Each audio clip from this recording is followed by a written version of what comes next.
मकर संक्रांति पर शिप्रा नदी के त्रिवेणी घाट पर स्थित शनि मंदिर में सूर्यदेव की सवारी निकाली गई और शनिदेव के कमरे में विराजमान की गई। इसका मुख्य उद्देश्य है कि पिता और पुत्र के रिश्तों में कड़वाहट खत्म हो और मधुरता बढ़े।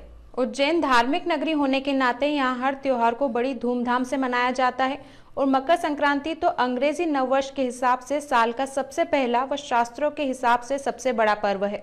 आज शिप्रा के त्रिवेणी घाट स्थित शनि नवग्रह मंदिर में सूर्यदेव की सवारी निकाली गई।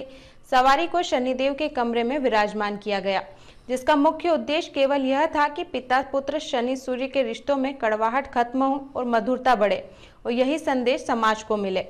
सवारी में 51 बटुक ब्राह्मण एवं 11 ब्राह्मणों की उपस्थिति रही।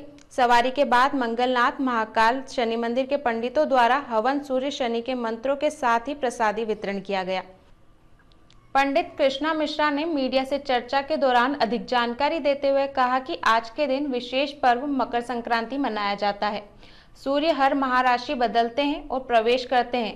इस माह मकर राशि में सूर्य प्रवेश कर उत्तर नारायण हो रहे हैं। मकर राशि सूर्य के पुत्र शनि की है।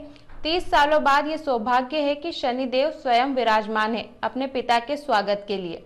आज सूर्य देव की सवारी हमने निकाली और शनिदेव के कमरे में उन्हें विराजमान किया है। इस कार्यक्रम का उद्देश्य है कि तिल शनि का और गुड़ सूर्य का मिलाकर हम मीठा बोलने का आह्वान करते हैं।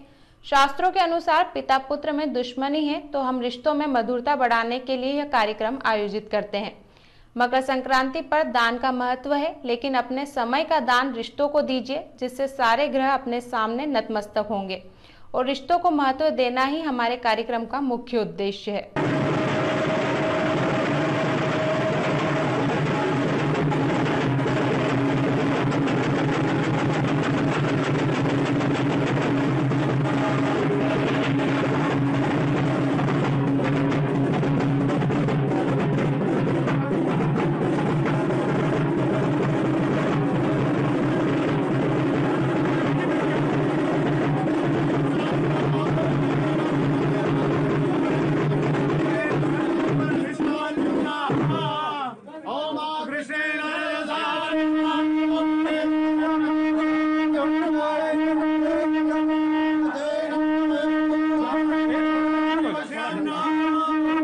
आज क्या जैसे मकर संक्रांति पर्व हमारा सनातन धर्म में मनाया जाता है, जिसमें सूर्यदेव हर माह अपनी राशि बदलकर इस माह उत्तरायण होते हैं मकर राशि में प्रवेश करते हैं।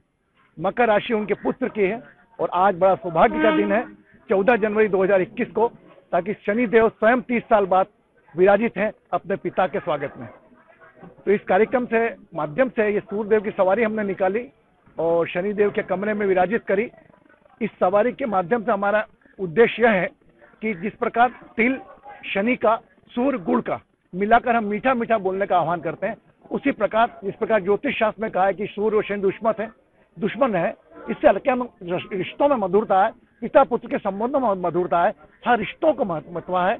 इसके लिए हमें कार्यक्रम करते हैं। और मकर संक्रांति में चूंकि दान का बहुत महत्व है, हम दान देते हैं, लेकिन हम कहते हैं कि आप अपने समय का दान अपने रिश्तों को देंगे। अगर रिश्तों को मजबूत करेंगे तो सब ग्रह आपके सामने नतमस्तक होंगे। अगर आपने अपना समय अपने रिश्तों को दिया तो दान के साथ आप सब लोग अपने रिश्तों को भी समय दें। ये हमारा आज का संदेश। मान्यता अनुसार आज भविष्य पुराण में महर्षि वेदव्यास का कथन है कि मकर संक्रांति के दिन गंगा, सिंधु, सरस्वती, यमुना, गोदावरी, नर्मदा, कावेरी, सरयू, चंबल, शिप्रा, गया, प्रयाग व पुष्कर तीर्थ में सप्तनिक विधिवत स्नान, तर्पण व दान करने वाले पुण्यात्मा व्यक्ति को ब्रह्मलोक की प्राप्ति होती है।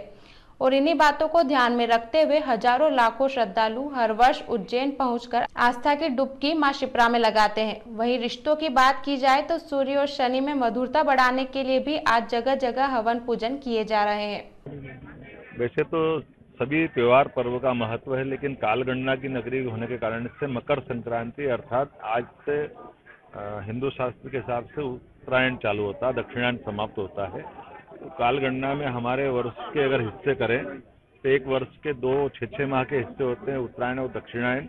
इसके बाद हमारी 6 ऋतु होती है जो 6 दूनी 12 के हिसाब से होती है। प्रत्येक मास 12 मास हमारे होते हैं। 15 दिन का पखवाड़ा होता है और एक दिन के 24 घंटे। और ये जो नीचे की त्रुटि अगर कालगणना की दृष्टि से देखा जाए तो ये 27.5 त्रुटि पे हमारा जाके सेकंड का एक हिस्सा समाप्त होता है। अर्थात काल की अत्यंत महत्ता है।